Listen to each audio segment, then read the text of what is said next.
സ്പെറാൻസ ഇത്തിരി നേരം ഒത്തിരി കാര്യം.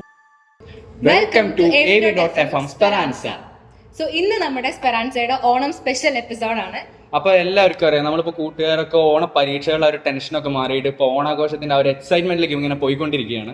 അതെ, ഓണം എന്ന് പറഞ്ഞാൽ നമുക്കറിയാം നമ്മുടെ മലയാളികളുടെ മുഴുവൻ ആഘോഷമാണ് അല്ലേ. നമ്മുടെ ഫാമിലിയുടെ കൂടെയും ഫ്രണ്ട്സിന്റെ കൂടെ ഒക്കെ ചില്ല് ചെയ്യാൻ പറ്റിയൊരു ടൈമിലോട്ടാണ് നമ്മൾ പോയിക്കൊണ്ടിരിക്കുന്നത്. ഓണം എന്ന് പറയാൻ തന്നെ മലയാളികളുടെ ഒരു ഉത്സവം പോലെയാണ്. ഉത്സവം പോലെ നല്ല ഒരു ഉത്സവം തന്നെയാണ്. നമ്മുടെ ഫാമിലി ഗെറ്റ് ടുഗദറിനൊക്കെ അനുയോജ്യമായിട്ടുള്ള ഒരു സമയം തന്നെയാണ് ഓണം എന്ന് പറയുന്നത്.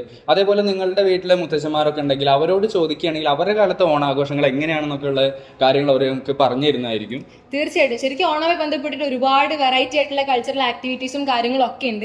സോ അവരോട് സംസാരിച്ചാൽ നമുക്ക് ഒരുപാട് കാര്യങ്ങൾ അറിയാൻ പറ്റും. അങ്ങനെ ഞാൻ പറഞ്ഞൊരു കാര്യമാണ് നമ്മുടെ ഈ തുമ്പപ്പൂ വെച്ചിട്ട് അട ഉണ്ടാക്കാൻ പറ്റുന്നുള്ളത്. ഞാൻ വളരെ എക്സൈറ്റഡ് ആയി പോയി ഈ ഒരു കാര്യം കേട്ടപ്പോൾ. നമ്മൾ തുമ്പപ്പൂ കഴിക്കാൻ പറ്റുമെന്ന് ഒരിക്കലും വിചാരിച്ചിട്ടുണ്ടാവില്ല അല്ലേ. സോ ഇങ്ങനെയൊക്കെ സംസാരിക്കുന്ന സമയത്ത് ഒരുപാട് നോളജും കാര്യങ്ങളും ഒക്കെ നമുക്ക് കിട്ടും. ഇപ്പോൾ ഫുഡിന്റെ കാര്യമാണെങ്കിലും ആഘോഷങ്ങളുടെ കാര്യമാണെങ്കിലും ഓണക്കളികളെ പറ്റിയിട്ടാണെങ്കിലും ഒരുപാട് അറിവും നമുക്ക് ഈ ഒരു കാര്യത്തെ പറ്റി നമുക്ക് അറിയാനുണ്ട് അല്ലേ. ശരിയാണ്, അവരോട് നമ്മളിങ്ങനെ സംസാരിക്കുമ്പോൾ തന്നെ നമുക്ക് ഇങ്ങനെ പുതിയ പുതിയ കാര്യങ്ങൾ അറിയാൻ പറ്റും. ഈ തുമ്പപ്പൂവിന്റെ അടകട കാര്യങ്ങളും അങ്ങനത്തെ കാര്യങ്ങളൊക്കെ അറിയാൻ പറ്റും. പക്ഷെ എല്ലാവർക്കും അറിയുന്നതാണ് ഇപ്രാവശ്യത്തെ ഓണത്തെ കുറിച്ച്, നമ്മുടെ വയനാട്ടിൽ നടന്നുള്ള കാര്യങ്ങളൊക്കെ. അപ്പോൾ നമ്മൾ നമ്മുടെ സഹോദരങ്ങളൊക്കെ ഓർത്ത് തന്നെയാണ് നമ്മൾ ഇപ്രാവശ്യത്തെ ഈ ഒരു ഓണം ആഘോഷിക്കുന്നത്. തീർച്ചയായിട്ടും. സോ ഓണം ആഘോഷിക്കുന്ന സമയത്ത് നമ്മുടെ ഫാമിലിയുടെ കൂടെ സേഫ് ആയിട്ട് തന്നെ ഓണം ആഘോഷിക്കാൻ വേണ്ടിയിട്ട് ശ്രദ്ധിക്കുക. അതേപോലെ തന്നെ നന്നായിട്ട് എൻജോയ് ചെയ്യുകയും ചെയ്യുക. അപ്പോൾ എല്ലാവരും വീട്ടിൽ സേഫായി സെക്യൂറായി ഓണം ആഘോഷിക്കുക.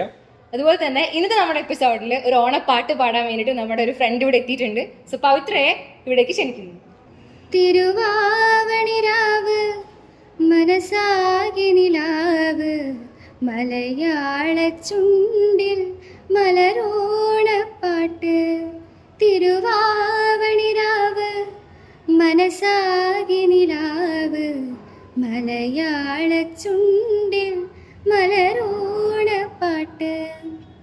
മാവിൻ കൊമ്പേറുന്നൊരു പൂവാലിക്കുയിലേ മാവേലി തമ്പ്രാന്റെ വരവായാൽ ചൊല്ല്. തിരുവാവണിരാവ് മനസാകി നിലാവ് മലയാള ചുണ്ടിൽ മലരോണപ്പാട്ട്. സോ പവിത്രയുടെ പാട്ട് എല്ലാവർക്കും ഇഷ്ടമായി എന്ന് വിചാരിക്കുന്നു. സോ എല്ലാവർക്കും അവരുടെ ഫാമിലിയുടെ കൂടെ ഒരു അടിപൊളി ഓണം തന്നെ നമ്മൾ ആശംസിക്കുകയാണ്. അപ്പോൾ എല്ലാവർക്കും AV.FM സ്പെറാൻസയുടെ വക ഒരു നല്ലൊരു ഓണാശംസകൾ നേരുന്നു. And this is Nandakishore. This is Pavitra. This is Ardra. Signing off from AV.FM Speranza.